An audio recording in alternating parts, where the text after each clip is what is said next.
Hola, buenos días, buenas tardes, buenas noches. Bueno, bienvenidos nuevamente a una clase de herramientas de diseño digital 3 de ISEC. El día de hoy vamos a estar viendo la clase número 8, ¿sí? Como bien dice el cronograma. Pero antes de comenzar con la clase, les quería advertir que el día de hoy vamos a continuar con todo lo que es el lenguaje CSS para poder aplicar en nuestro HTML y que tenga un diseño más agradable.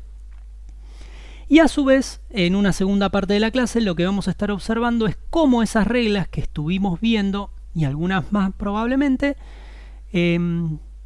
empiecen a darle forma de sitio web como nosotros lo conocemos en la actualidad, ¿sí?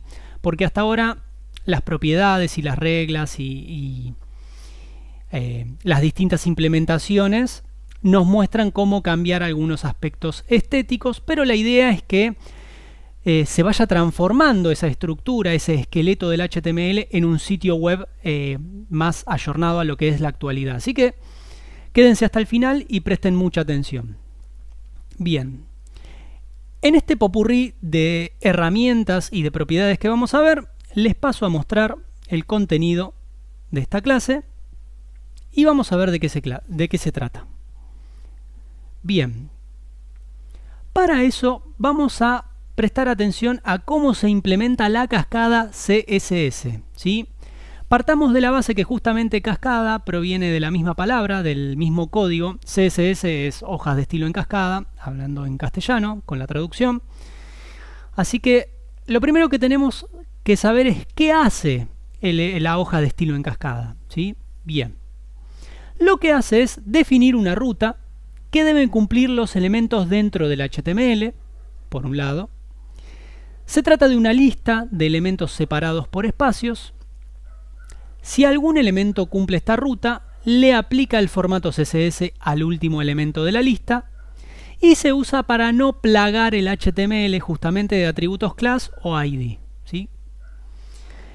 Con respecto a este último punto, ¿sí? Que el objetivo es justamente de mantener un código limpio y prolijo de HTML, hoy por hoy, en la actualidad, se empieza a cambiar de paradigma y ya no es tan así, ¿sí? Los HTML suelen estar bastante invadidos de reglas y de propiedades que les dan estilos en el frontend para el usuario final que lo vea. Pero bueno, eso lo vamos a ver más adelante con un framework. Ahora ustedes se preguntarán, profe, entonces, ¿por qué vemos esto de la cascada? Bueno, porque si nosotros entendemos en principio estos fundamentos, lo que veamos con posterioridad nos va a agilizar muchísimo el trabajo y va a ser mucho más fácil para desarrollarlo. Así que vamos a empezar por la teoría más pesada, si se quiere un poco más dura, y más adelante, en las próximas clases, cuando veamos un framework, el cual va a ser Bootstrap puntualmente, vamos a ver que es mucho más sencillo, ¿sí? Pero bueno, empecemos por los fundamentos, ¿sí? Supongamos, por ejemplo, que tenemos dos listas distintas, ¿sí? Una lista desordenada y una lista ordenada. Bien, y lo que necesitamos hacer es que los list items de cada lista sean de distintos colores, ¿sí? Por ejemplo, tenemos una lista ordenada y las queremos pintar de un color y una lista desordenada que la queremos pintar de otro color completamente diferente. Bueno, hay dos formas de hacerlo. Primero podemos aplicarle un class a cada list item, ¿sí? Como lo aprendimos la clase anterior, que para qué servía el class, podíamos repetirlo por cada etiqueta HTML, tendríamos que hacer un copiar y pegar en cada una de ellas, o lo que podemos hacer es una cascada discriminando los list items adentro de cada lista. ¿Cómo funciona esto? Bueno, les paso a mostrar los ejemplos. En el caso de usar un class, fíjense, creo que se ve bastante bien, nosotros tenemos en principio la etiqueta style, que es la que obviamente ordena cuál es el color que queremos aplicarle, ¿sí? Con código CSS. Y obviamente nosotros lo que hacemos es ponerle un class. El nombre de la clase va a ser rojo y en el caso del azul va a ser azul, obviamente. De esta manera nosotros podemos aplicarle a cada etiqueta que le pongamos un class con el nombre rojo, se le va a aplicar el color rojo a ese nombre, ¿sí? Fíjense como en la lista desordenada, la UL va a tener todos ítems de color rojo. Y en el caso de la lista ordenada, van a ser ítems de color azul, ¿sí? ¿Qué ventaja tiene? Bueno, que vamos a tener un completo dominio sobre qué ítem o qué elemento del HTML va a ser de un color particular. Eso va a estar bueno, ¿sí? Lo que hay que hacer en este caso es, hay que repetir el class por cada ítem del mismo tipo. Esta es una forma. Pero tenemos un problema. O bueno, podríamos tener un problema. ¿Y cuál es? Bueno, la experiencia lo que me enseñó es lo siguiente, que muchas veces las listas no son tan reducidas, sino que son listas infinitas, larguísimas, ¿sí? En este caso acá tenemos listas que podemos observar que son de 4 ítems o de 2 ítems. Bueno, la realidad es que en desarrollos web o sitios de internet que por ejemplo nos contraten para realizar, podemos llegar a tener listas de miles de ítems. Entonces en ese caso nosotros no podemos estar copiando ítem por ítem, ¿sí? No le podemos estar poniendo un class rojo a cada ítem porque sería un trabajo interminable. Pero supongamos que en el mejor de los casos lo podamos hacer, ¿sí? Bueno, perfecto. Yo les pongo la siguiente cuestión. ¿Qué sucede si el cliente por algún motivo les dice: mira, te pido un favor, me gustaría que los ítems de estas listas, en vez de que sean rojos, ¿me los podrías cambiar de color para ver cómo queda con el nuevo color de marca o lo que sea? Bueno, dale. Fíjense que ahí en ese caso ustedes van a tener que cambiar ítem por ítem. Entonces ya no es muy práctico que digamos. De hecho, no es para nada práctico en una lista de miles de ítems, ¿sí? Nosotros tenemos una lista de, no sé, 700 productos y ahí empieza a complicarse. Entonces, ¿qué es lo que podemos hacer? Bueno, en vez de ir poniendo un class a cada objeto, ¿sí?, que queramos afectar, podemos usar la cascada, ¿sí?, que es una de las propiedades más valiosas que tiene el CSS. ¿Y cómo se hace eso? Bueno, fíjense, en este caso lo que se hace es darle una instrucción a lo que es la etiqueta, a aplicarle el color, y eso lo va a tomar directamente el HTML para que se vea afectado. Por lo tanto, todo li adentro de un UL de color rojo se va a pintar de color rojo, ¿sí? Y todo list item adentro de una lista ordenada va a ser de color azul. Siendo así como lo estoy diciendo, es un poco complejo. Vamos a hacer la prueba de manera práctica, ¿sí? Para eso vamos a utilizar el proyecto con el que estuvimos trabajando hasta ahora, solo que yo le agregué dos listas. A ver, vamos a agrandar un poquito más, así se ve mejor. Yo le agregué dos listas abajo de todo. A ver, ahí, así se ve bien. Ahí está bien. Estas dos listas se las agregué para poner en práctica esta teoría que les acabo de mencionar, ¿sí? Como bien les decía, yo tengo acá mi index. Fíjense que esto es lo que renderiza mi navegador en esta parte. Y si yo lo que quiero es hacer que mi list items de la lista desordenada sean de un determinado color, lo que bien decía la teoría es que podría hacerlos con un class, ¿sí? Por ejemplo, que se llame ítem rojo, y ponerle las propiedades correspondientes, como sería color red. Y así como hice esta propiedad, ¿sí?, le puse esta propiedad de color rojo al ítem rojo, tendría que justamente crear la respectiva class en cada elemento. Ítem rojo. ¿Para qué? Para que justamente cada uno de estos ítems tenga su respectivo color. Y de esta manera estaría pintando los ítems. Pero como bien les dije, la verdad no es un trabajo demasiado optimizado, porque el día de mañana un cliente con 500 artículos en nuestro sitio web nos dice, ¿me podrías hacer un favor? ¿Podrías cambiarlo de color azul? Bueno, entonces tendría que hacerme todo el trabajo de cambiar uno por uno. Y en ese caso ya no sería algo tan prolijo, porque supónganse que la persona empieza a agregar más ítems. Entonces yo tendría que darle cada regla, cada clase a cada uno de esos nuevos ítems. No sería muy práctico. Entonces, ¿cómo nos dice la hoja de estilo en cascada que podríamos hacerlo?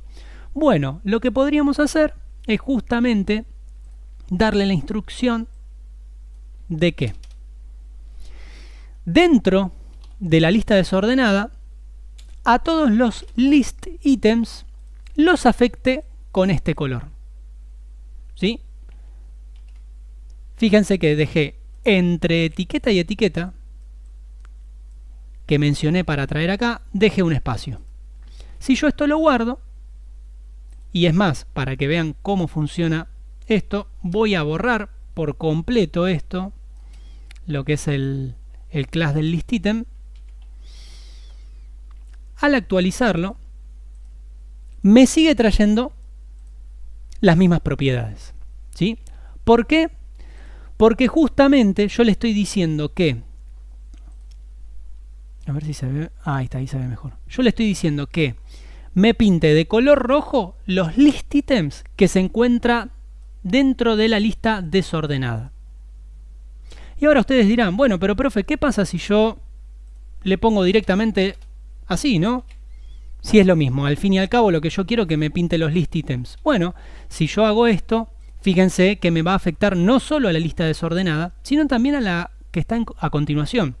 ¿Por qué? Porque justamente en mi código los list items no solo están en las listas desordenadas, no solo están acá, sino que también se encuentran en la lista ordenada.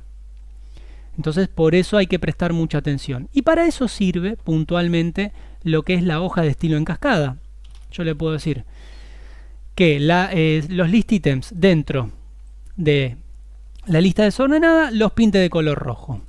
Como así también, fíjense que si yo esto lo actualizo, le puedo decir que a los list items dentro de la lista ordenada me los pinte de color fucsia. ¿Sí? Recuerden que los nombres de las propiedades siempre son en inglés. Y efectivamente, a ver si se llega a ver bien ahí, me parece que el color no tiene demasiado contraste, pero están de color fucsia. ¿Sí? Y así es como se va a ir separando y cómo se puede ir discriminando las propiedades de alguno de los elementos. ¿Sí? Bien, avancemos con la teoría. ¿Qué más tiene para decirnos?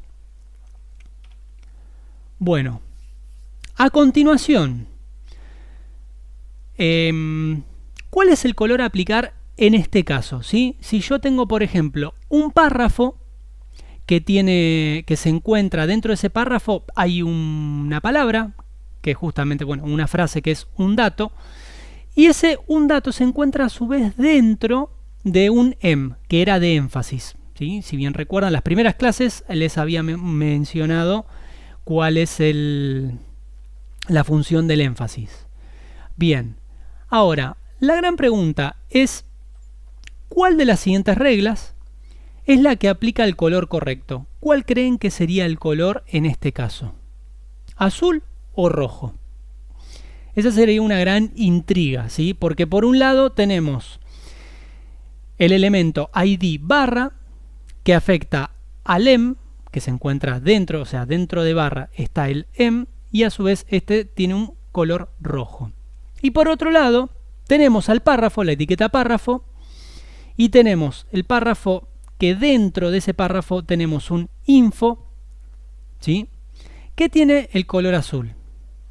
¿Qué es lo que sucede acá? Bueno, tenemos, por ejemplo, tenemos etiquetas, ID y clases. Bueno, hay un problema de cifrar acá. ¿Cuál de esos colores es?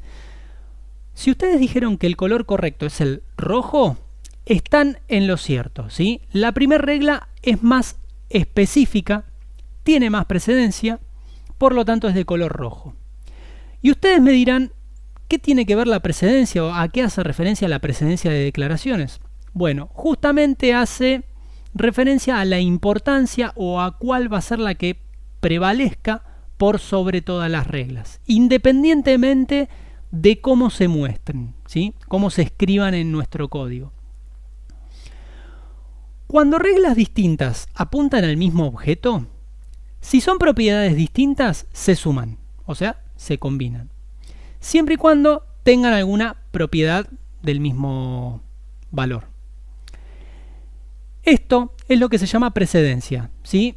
Y lo que me importa y lo que hay que hacer mucho foco es en la primera parte, en estos tres ítems, estos tres valores que tenemos acá, ¿sí? La precedencia se da de la siguiente manera. Las reglas por etiqueta tienen menos precedencia, ¿sí? Las declaraciones de class sobrescribe las de etiqueta y las declaraciones de ID pisa cualquier otra regla. El ID es único y por lo tanto más específico.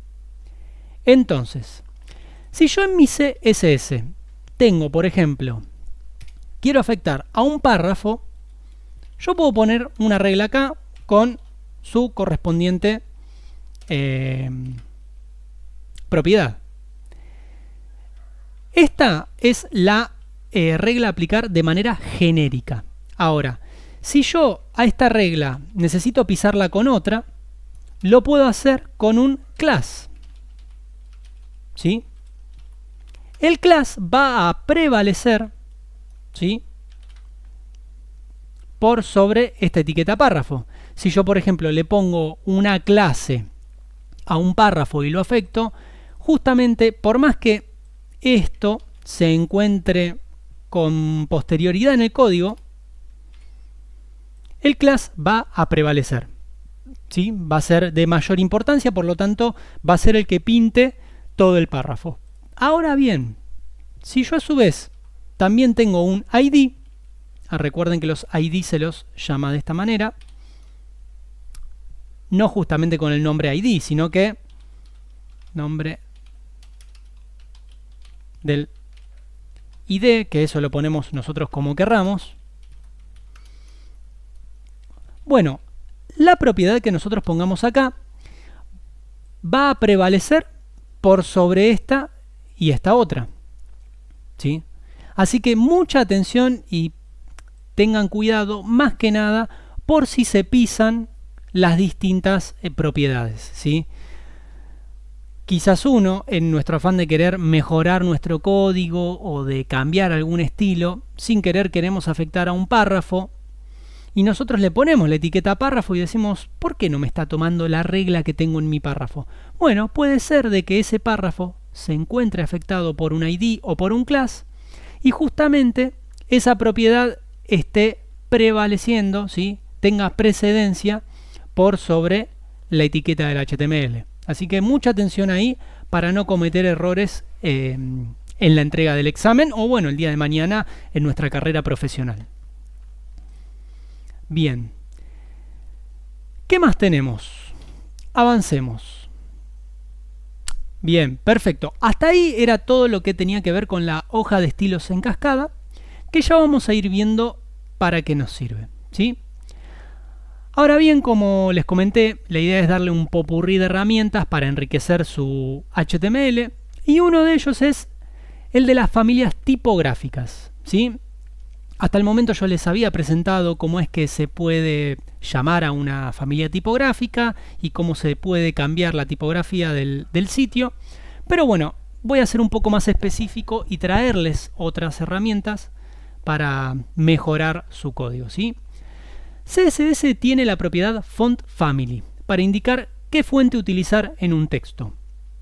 El valor de la tipografía debería estar entre comillas, principalmente si el nombre tiene espacios, ¿sí? Tiene una restricción, que es la tipografía seleccionada debe estar instalada en la PC del usuario que entra a la web. Mucha atención acá. De no ser así, el browser elige una por defecto del sistema.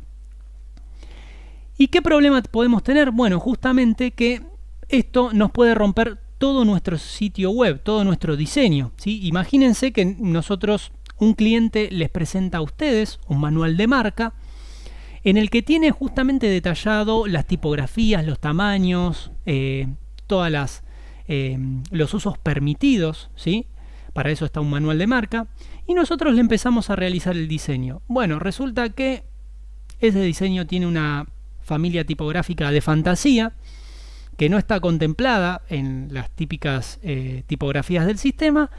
Entonces, cuando el cliente o un usuario va a ver el producto final del sitio web, cuando carga la página, le carga cualquier cosa o le carga una familia tipográfica que nada que ver con la que les había pedido. Bueno, ahí estamos en un problema. Así que mucha atención. Bien. Font Family. A la hora de elegir una familia tipográfica, solo se pueden usar tipografías del sistema, que la mayoría son las que se encuentran en un sistema operativo. Yo acá les mencioné algunas, o las más comunes, ¿sí? Verdana, Trabuquet, Impact, Arial Black, no sé, Tahoma, Garamond, por mencionarles algunas. Estas son las que suelen estar por defecto. Y se pueden indicar varias familias tipográficas separadas por coma. La primera de la lista siempre es la que se va a utilizar y en su defecto va a pasar a la siguiente, ¿sí? Muchas veces se hace a modo de contemplar la posibilidad de que el usuario no tenga esa tipografía instalada en su ordenador, entonces se pueden elegir varias. A pesar de ello, ¿sí? Para evitarnos este tipo de conflicto y la idea de utilizar la mayor posibilidad de tipografías que tenemos, yo les voy a mostrar cómo embeber una fuente de Google Fonts, ¿sí?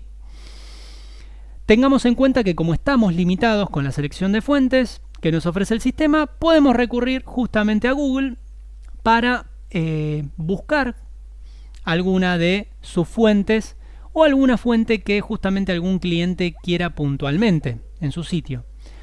Para eso vamos a tener que ir a Google Fonts, les dejo el link y de paso abrimos acá una nueva pestaña y lo que tenemos que hacer es seleccionar la fuente de nuestro gusto, ¿sí? Vamos a la práctica. ¿Cuál sería la fuente de nuestro gusto? A ver, vamos a buscar alguna un poco más de fantasía. Acá hay una oriental, tampoco tan complicada. Bueno, vamos a elegir esta, sevillana, ¿sí? Sevillana, miren, vamos a hacer la prueba. Nosotros acá en nuestro sitio web con el que veníamos trabajando, en nuestro proyecto, tenemos título de mi proyecto, vamos al código y vamos a decirle que al H1 lo queremos afectar con sevillana. A ver. Sevillana. ¿Qué pasa con esto? Bueno, vamos a hacer como nos decía la regla, ¿sí? Vamos a ponerlo entre comillas, como corresponde. Bien. ¿Qué pasó? ¿Es esta tipografía igual que la que elegimos acá en sevillana? No, nada que ver. Claramente una es cursiva o intenta ser una cursiva, claramente, sí, es una cursiva. Y la otra, obviamente, es una imprenta común y corriente.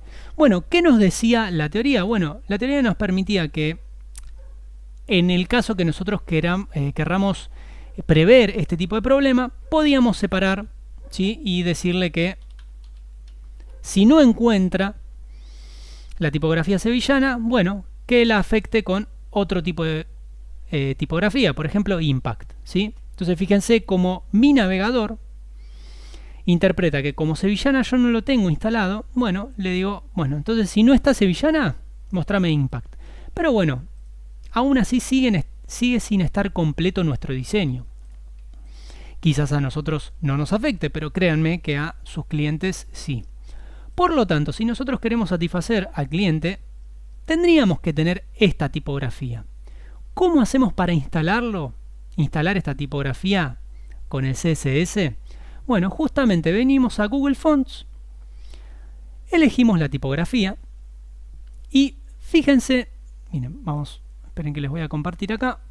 Ahí está, vamos a cambiar ahí. Fíjense que en la parte superior me aparece un botón que dice Get Fonts, obtener fuente, y tenemos un botón que dice Get Embed Code. Yo lo selecciono y acá me da distintas opciones, ¿sí?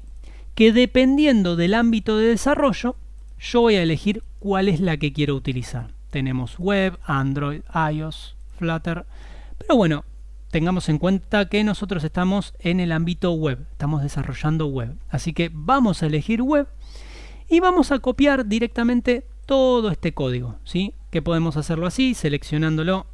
Miren, vamos a agrandar un poquito.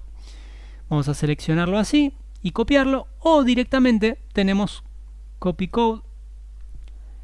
¿Y qué es lo que vamos a hacer con este código? Bueno, a ver si se llega a ver ahí. Me parece que no. Sí, ahí se ve un poquito.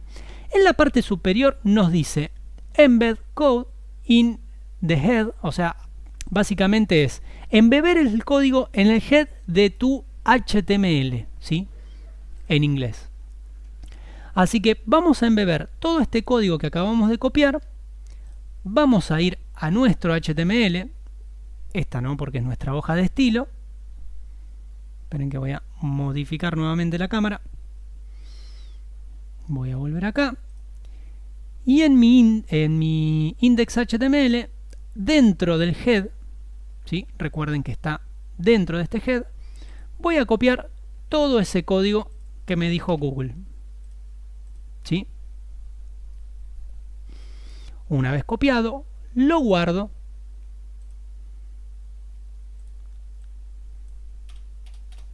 y ahora vamos a hacer la prueba, a ver si efectivamente mi sitio se ve afectado con la nueva tipografía.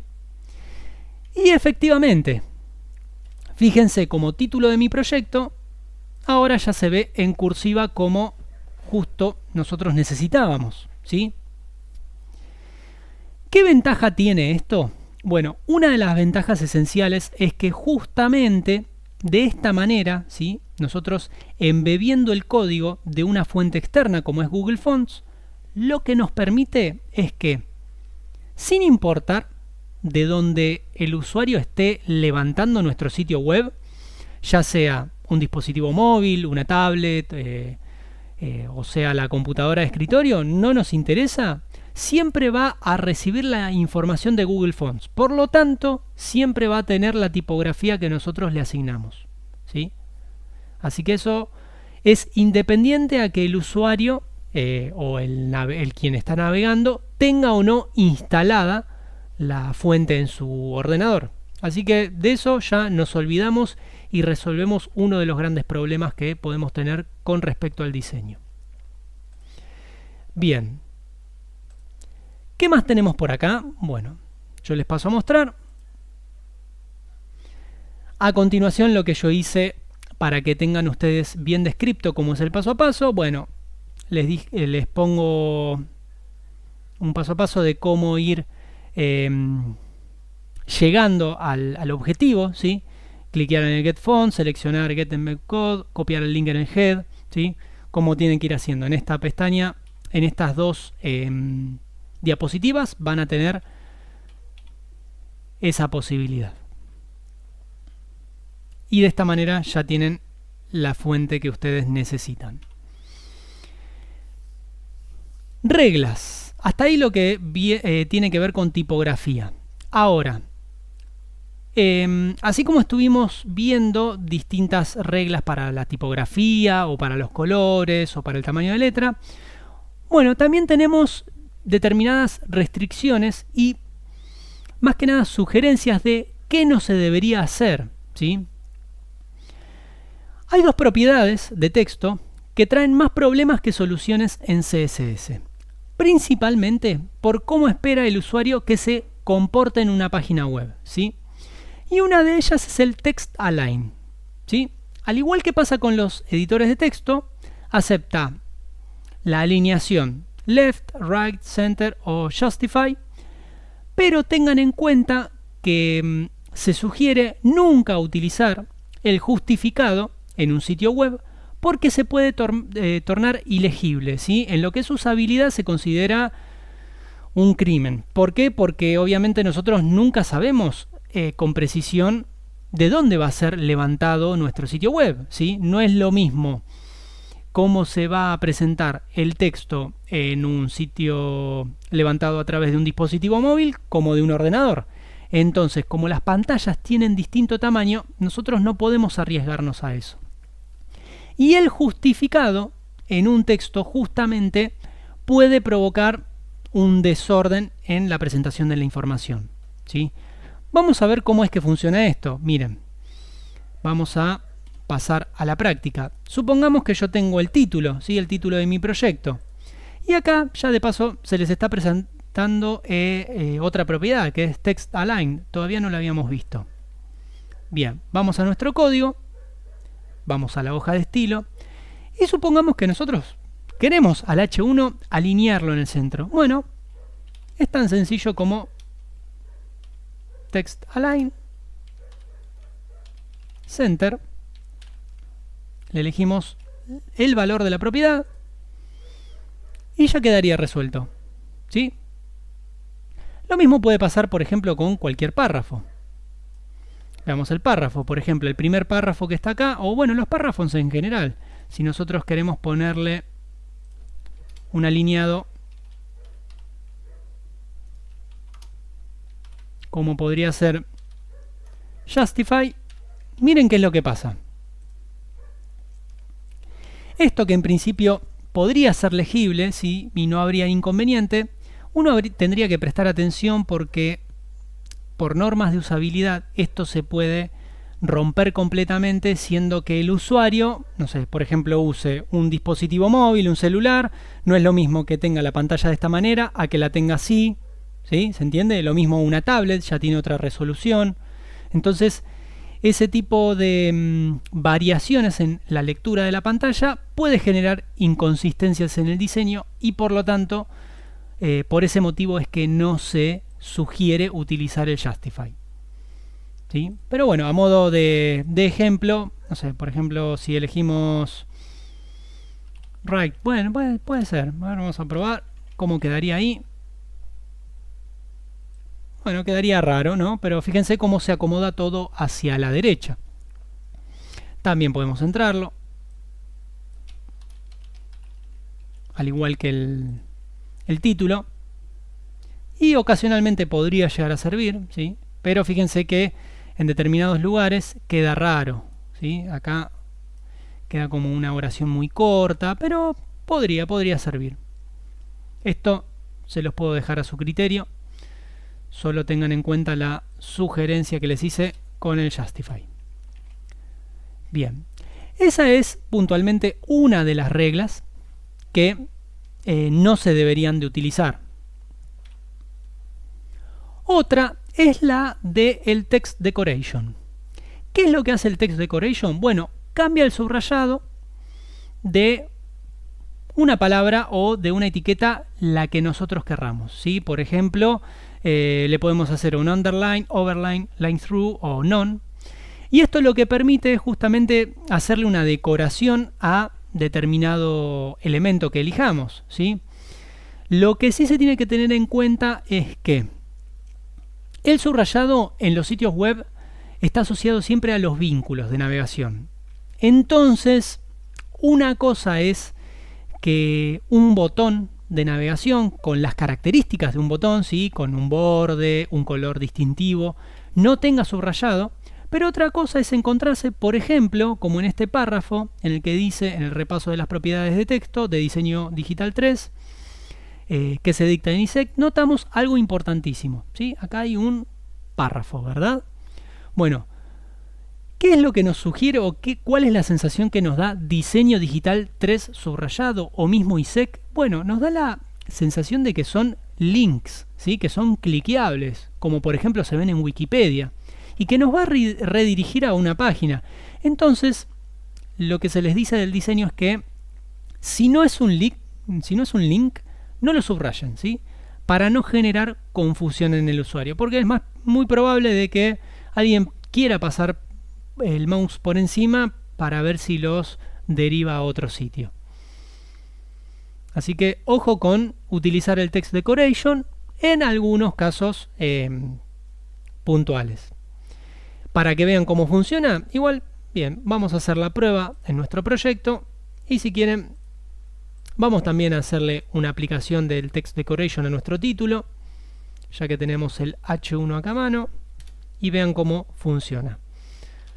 Text decoration, acá estamos. Si yo le pongo underline, fíjense que al título lo subraya. Bien. Ahora, ¿es lo único que puede hacer? No, bueno, justamente, si nosotros queremos también afectar a los párrafos tranquilamente, lo podríamos hacer, ¿sí? También le pongo un underline, por ejemplo, para que afecte a todos los párrafos y quedaría algo bastante grotesco, pero fíjense que se puede hacer. Para nada recomendable en un sitio. Así que vamos a borrar esta propiedad. Pero bueno, acá ya estaríamos aprendiendo también otra de las propiedades que se puede aplicar desde el CSS. El título, vamos a borrarlo también, así no genera confusión.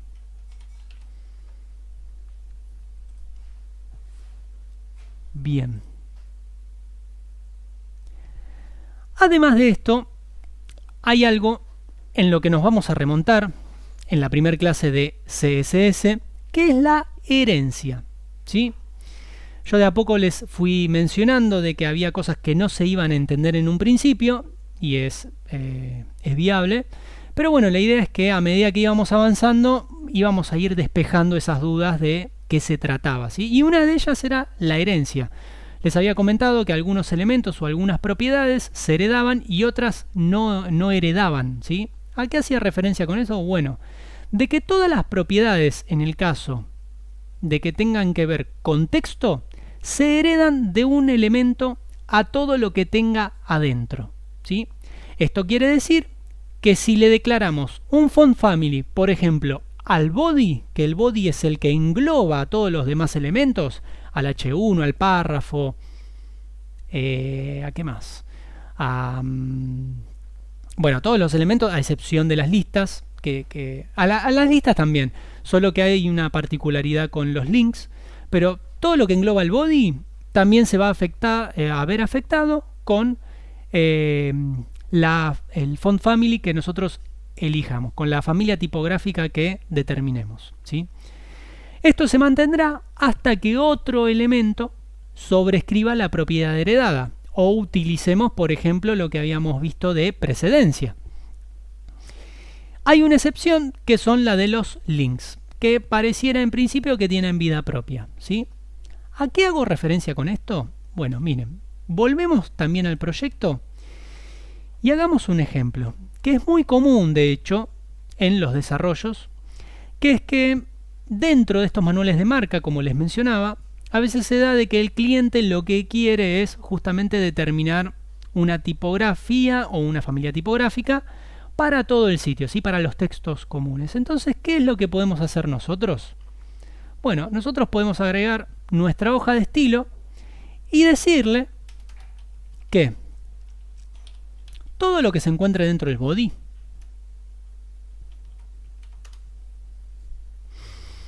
lo pinte, vamos a ponerle, sea de, ¿qué puede ser? A ver.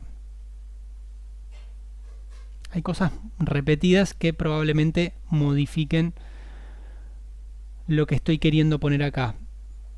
Vamos a probar. Vamos a probar con todo lo que se encuentra dentro del body. Va a ser un font family. Vamos a ponerle sevillano. Todo lo mismo. Igual que el título, ¿sí? La misma propiedad. Actualizamos. Fíjense cómo afectó, sin haberle puesto el font family a las listas o a las propiedades. Fíjense cómo el font family afectó a estas listas que están acá, no a los subencabezados, porque seguramente está pisando otra propiedad, pero fíjense cómo acá hay un subencabezado que sí se encuentra afectado. Y acá hay un subencabezado. Y también los ítems de acá abajo, miren. Acá, a ver si se ve, más abajo. Me pasé, ahí estoy. Fíjense cómo estos ítems también se ven afectados. Entonces, ¿qué es lo que nos dice la parte de heredar? Bueno, que justamente cuando una etiqueta global que contiene otras etiquetas puede determinar cuál es la tipografía o todo lo que respecta a propiedades de texto, ¿sí?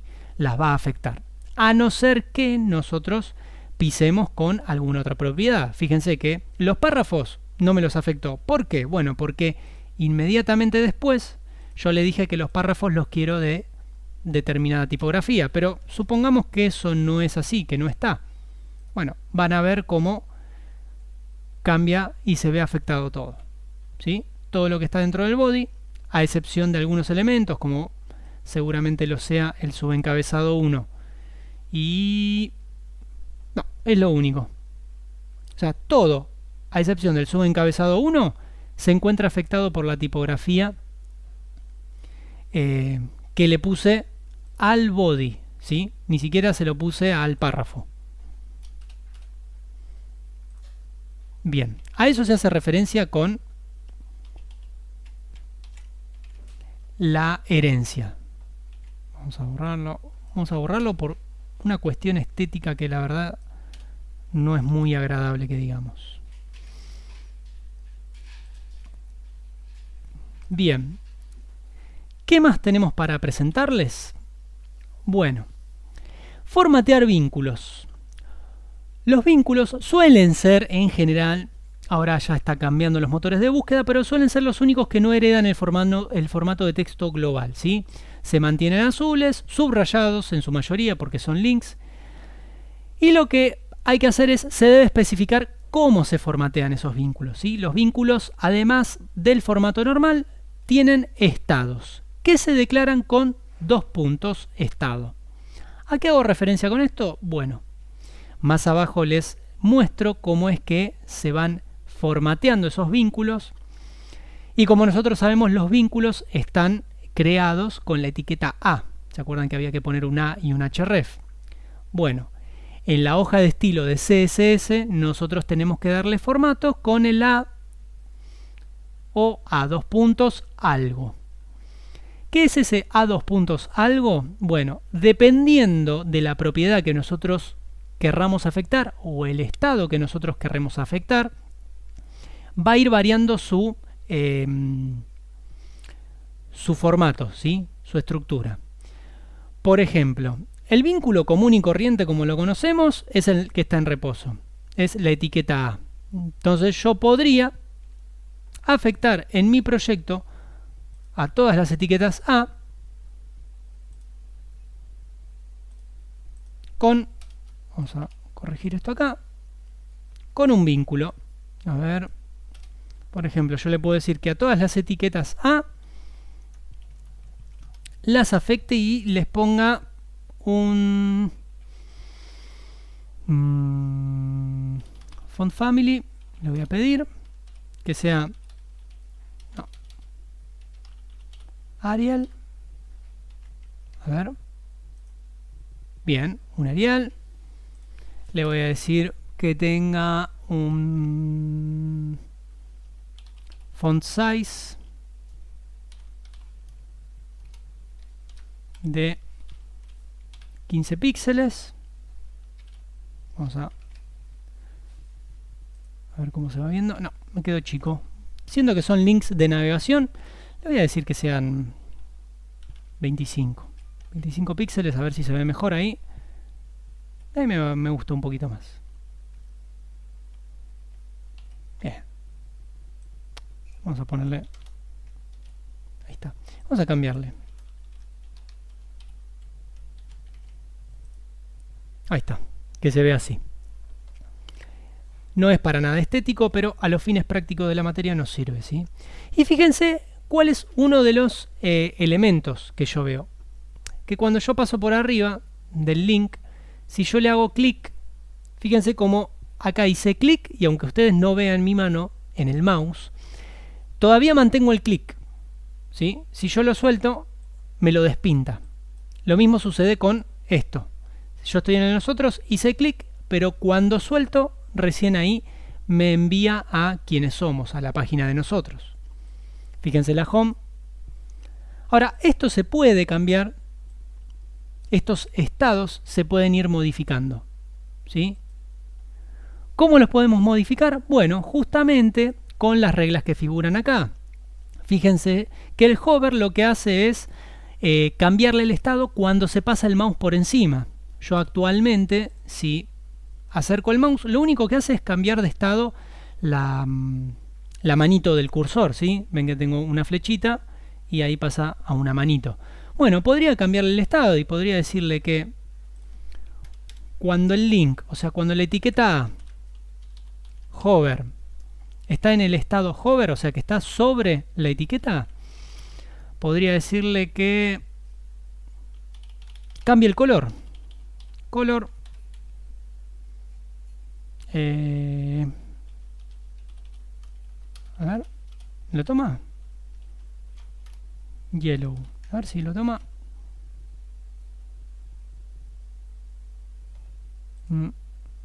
Fíjense, no quedó muy bien.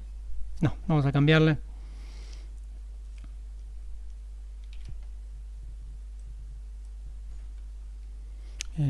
¿Qué puede ser?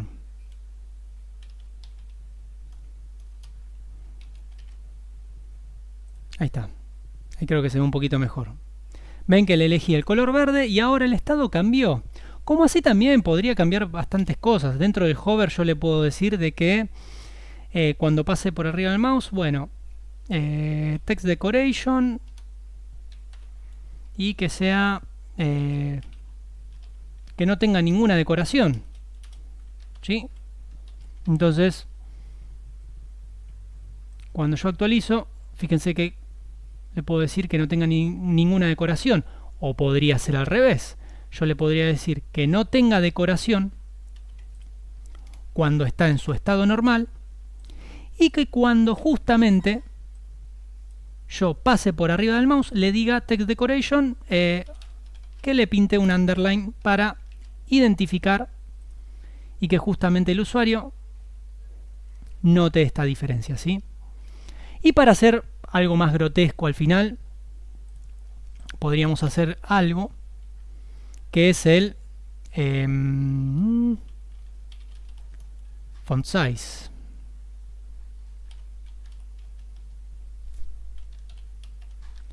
Font size, y esto de cuándo era, si era de 30, bueno, le puedo decir que sea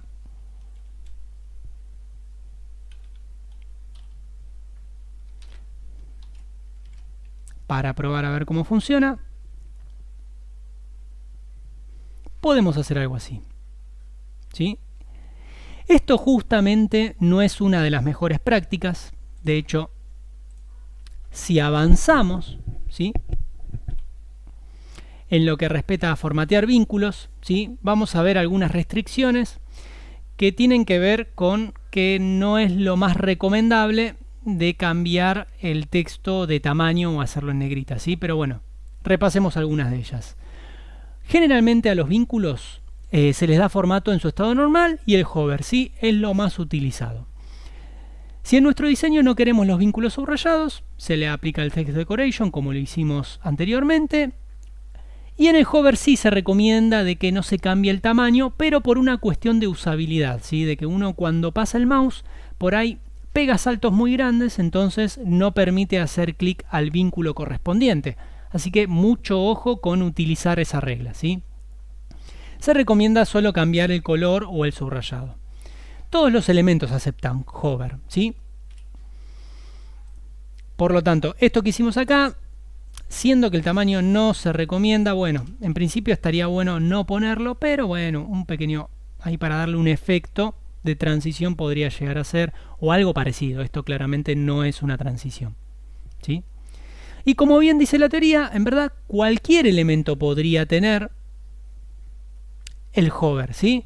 Actualmente si yo paso por arriba del párrafo, no pasa nada, pero supongamos que yo pongo una regla, ¿sí?, en la que le digo que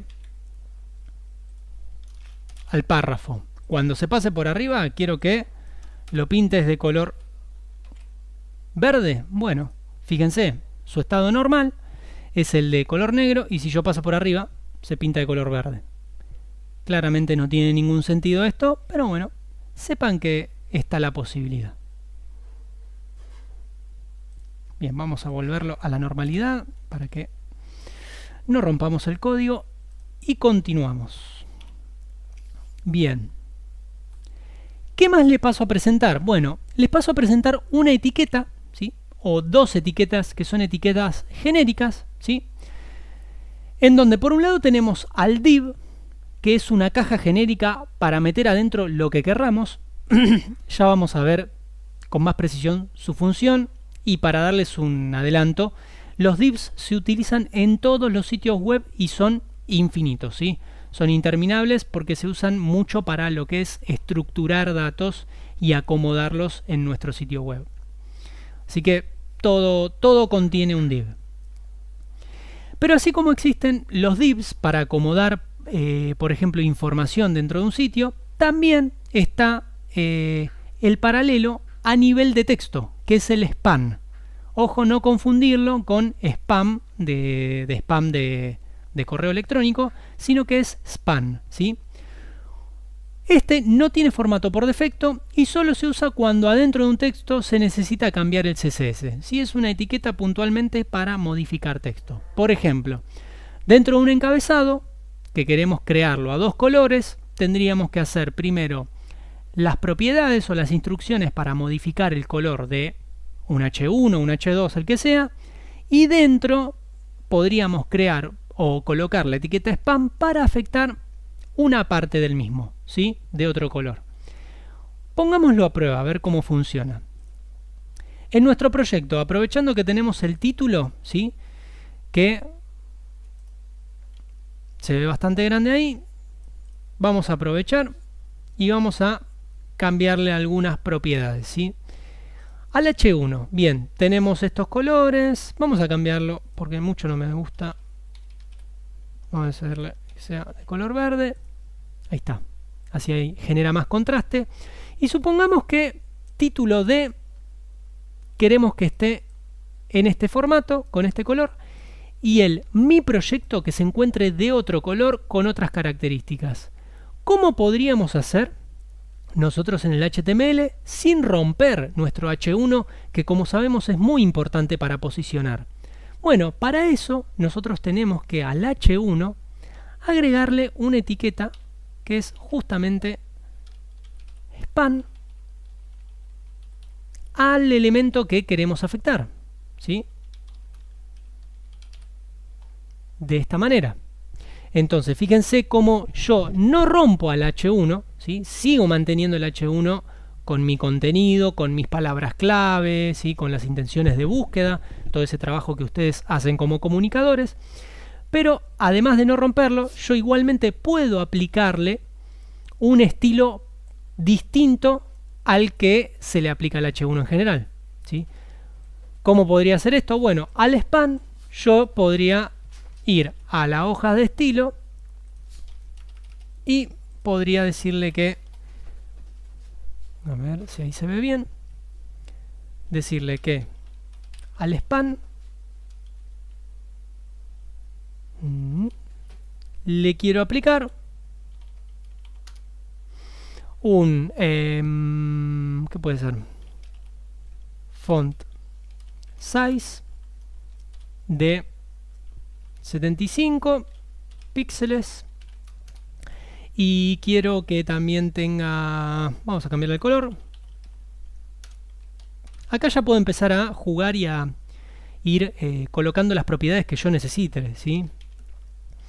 Color red y no sé, vamos a poner text decoration, también un underline.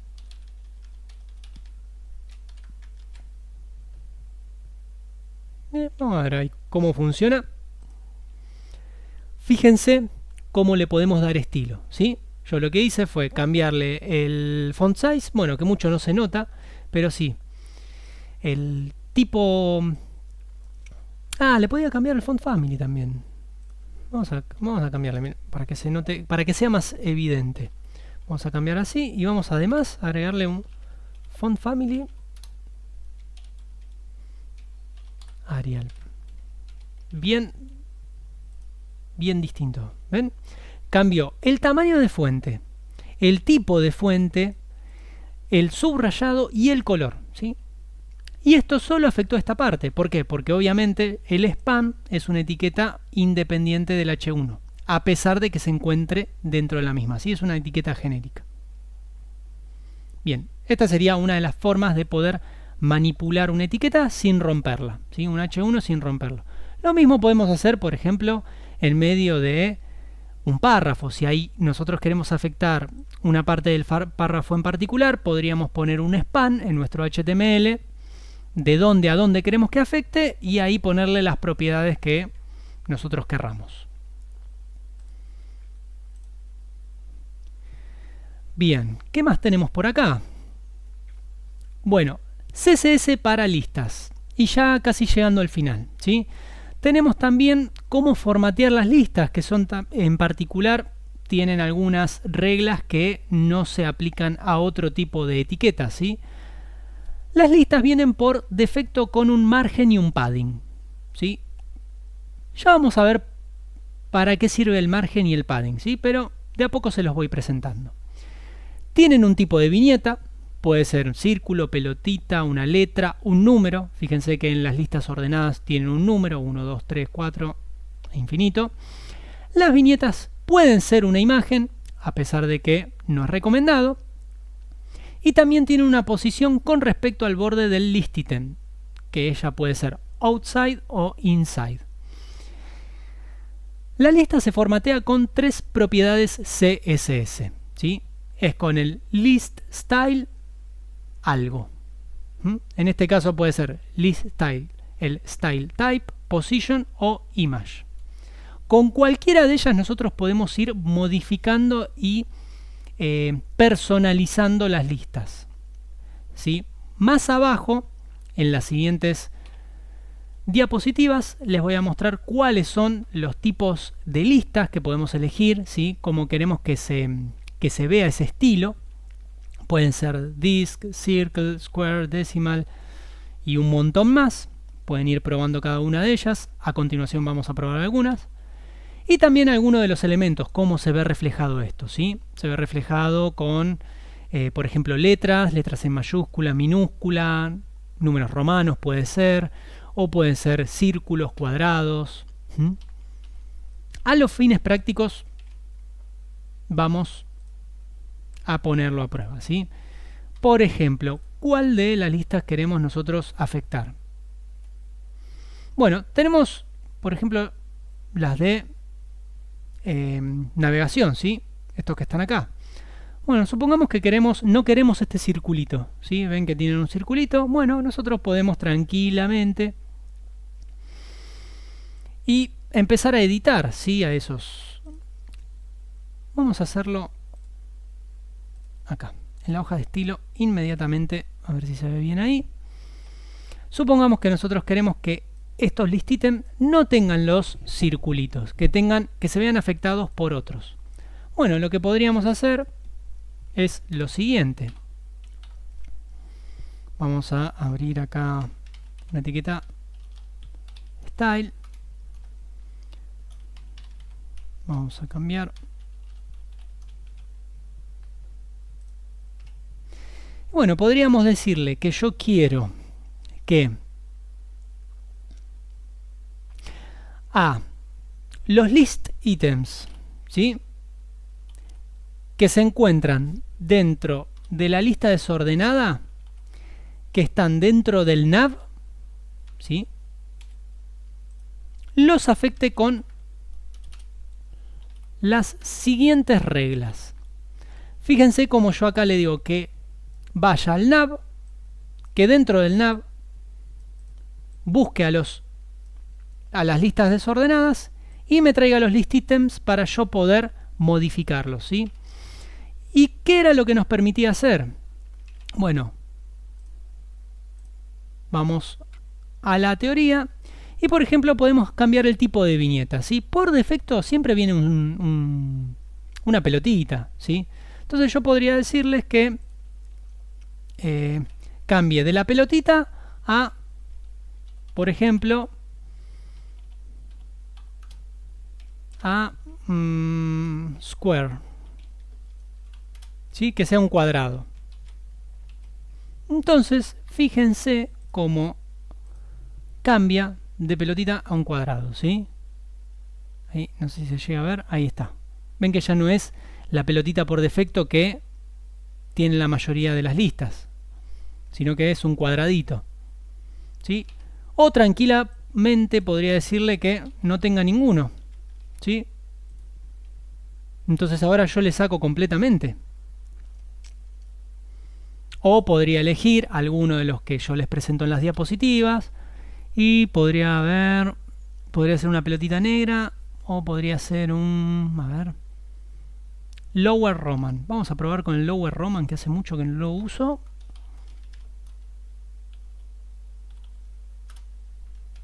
¿Qué resultado me da? Número romano, ¿sí? 1, 2, 3. Bueno, esto uno lo puede personalizar, lo puede elegir a su gusto. Se los dejo para que lo investiguen.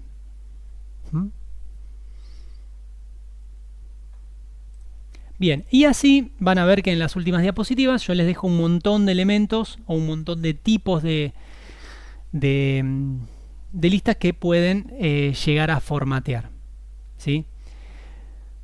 Además de eso, bueno, uno puede elegir la posición de la viñeta, que puede ser outside y inside, o inside, mejor dicho, que eso en verdad lo vamos a ver más con precisión cuando estemos acomodando la información dentro de cajas, ¿sí? Y por último también tenemos, que justamente es lo que no se recomienda, usar imágenes o iconos, ¿sí? Uno puede diseñar algún icono en particular para usarlo como imagen de lista, ¿sí?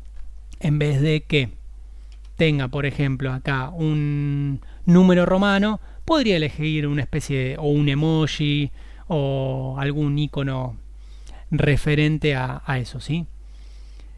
Bien, ¿qué nos queda pendiente?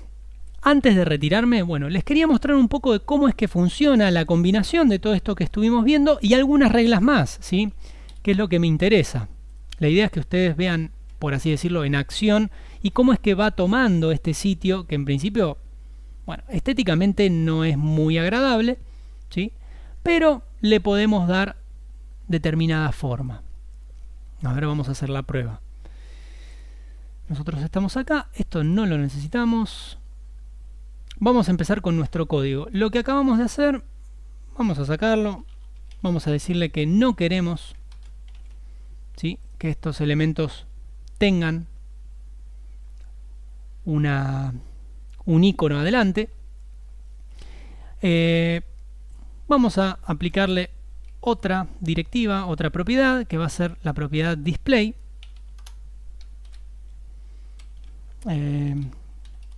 Vamos a decirle que el display sea inline, o sea que se muestre en línea. Entonces fíjense cómo ahora la lista pasó a verse de manera horizontal, ¿sí? Vamos a hacer un cambio de cámara porque esto nos va a beneficiar. Ahí está. Ahí está. Ahí se ve, creo que se ve bien. Y acá tenemos un primer problema a resolver, ¿sí? Que tenemos los tres links que siguen funcionando a la perfección, ¿sí? Pero estamos teniendo un inconveniente con el tema de cómo se muestran estos links. Están unos muy pegados al lado del otro. Entonces, ¿qué podríamos hacer? Bueno, vamos a darle un poco de aire, ¿sí?, para usabilidad. Piensen que esto, en una pantalla, dentro de todo uno tiene cierto control. Pero imagínense tener que hacer clic con el dedo en un celular. No es para nada agradable y lo más probable es que toquemos y vayamos a parar a cualquier lado. Entonces, ¿qué podemos hacer? Bueno, vamos a agregarle a los list items que están dentro del nav, ¿sí?, de la etiqueta nav y de la lista desordenada, vamos a decirle que tengan un margin, un margen, ¿sí? Y que sea, podemos probar de 15 píxeles. Bueno, ahí está. Ahí acabamos de darle un margen, ¿sí? Un espaciado entre cada uno. Y fíjense que igual hace un salto medio raro. Ese salto lo podemos omitir cambiando cómo era el tamaño de letra. ¿Sí? Vamos a sacarle esa propiedad de la letra. Ahí está. Ahí me gustó un poco más. Que quede quieto. ¿Y qué más podemos hacer? Bueno, podemos cambiar, por ejemplo, el tipo de letra. Vamos a cambiar, perdón, el color. Vamos a cambiarle un color. Por ejemplo, no, vamos a dejarlo por ahora. Aprendimos también cómo se representa el contenido dentro de la alineación. Entonces yo, por ejemplo, puedo decirle que toda la lista desordenada que se encuentre dentro del nav, quiero que se vea text align a la derecha.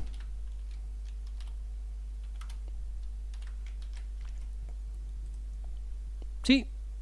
Fíjense cómo ahí ya tiene más aspecto a sitio web, donde tenemos la barra de navegación. Como yo solo apliqué eso en mi HTML, fíjense que esto no se ve afectado en el resto de las páginas. Eso es muy importante. Ya en clases anteriores vimos cómo hacer para que lo aplique a todo nuestro código. Así que habría que modificar eso. Pero fíjense cómo acá ya tiene más aspecto de sitio web. ¿Qué nos faltaría? Bueno, podríamos hacer una barra de navegación, ya que estamos. Bueno, en ese caso, supongamos que queremos agregar una barra de navegación. La pregunta esencial sería: ¿cuál es el elemento que contiene a estos list items, además del UL? Bueno, de manera global, el elemento que está conteniendo todo esto es justamente en nuestro HTML es el nav. Fíjense que la etiqueta nav es la que contiene la lista de list items. Entonces nosotros tendríamos que elegir al nav para, por ejemplo, aplicarle algo que le dé un aspecto de barra de navegación. ¿Y qué es lo que le podríamos hacer? Bueno, le podríamos decir que tenga un color de fondo, un background color black. Por ejemplo, un color de fondo negro. Si yo lo actualizo, bueno, ahí va tomando un poquito de forma. No combinan los colores, pero se puede. ¿Qué más nos faltaría? Bueno, es bastante angosta la barra de navegación. Podríamos decirle que cambie su tamaño. Para eso podemos ponerle un padding, que lo que hace es ampliar el contenido, ¿sí? La distancia que hay el contenido con su elemento inmediato. Y para el padding le podríamos poner, vamos a probar con 25 píxeles a ver qué resultado da. Ahí está, ahí va tomando un poco más de forma. Y tendríamos que cambiarle el color.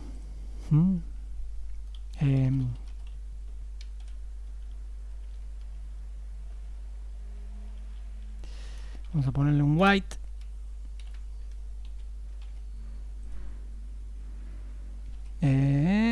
No, porque no.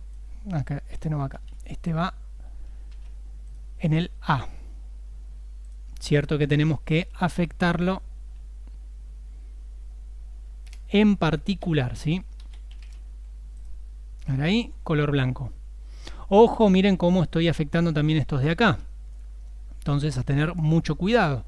Tendría que decirles que los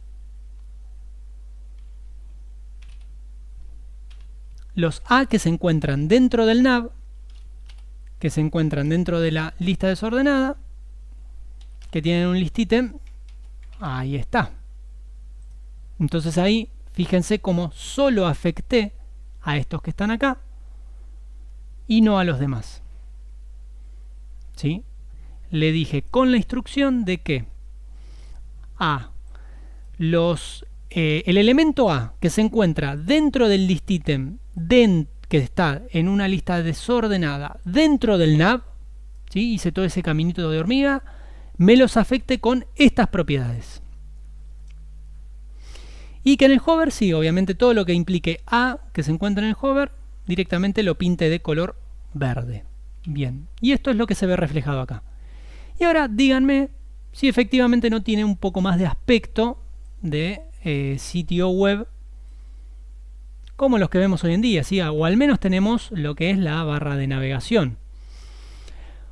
Ustedes ya manipular imágenes saben, entonces tranquilamente podrían poner una imagen acá referente al sitio, ¿sí? Un logo. Se podría hacer, vieron que la mayoría de los sitios web tienen un logo en la parte superior. Bueno, podrían hacerlo. ¿Cómo? Y bueno, colocando la etiqueta HTML correspondiente a una imagen dentro del nav, ¿sí? IMG y todo lo que implica el colocar una etiqueta. Hagan la prueba y si les funciona correctamente, perfecto. Si no, no tengan miedo, tranquilamente también pueden usar una palabra, ¿sí? Algo que los represente, por ejemplo, sitio web o marca del sitio web. Y bueno, aparecería por acá más o menos, habría que... Bueno, justo está de color negro. Style, a ver si le podemos poner color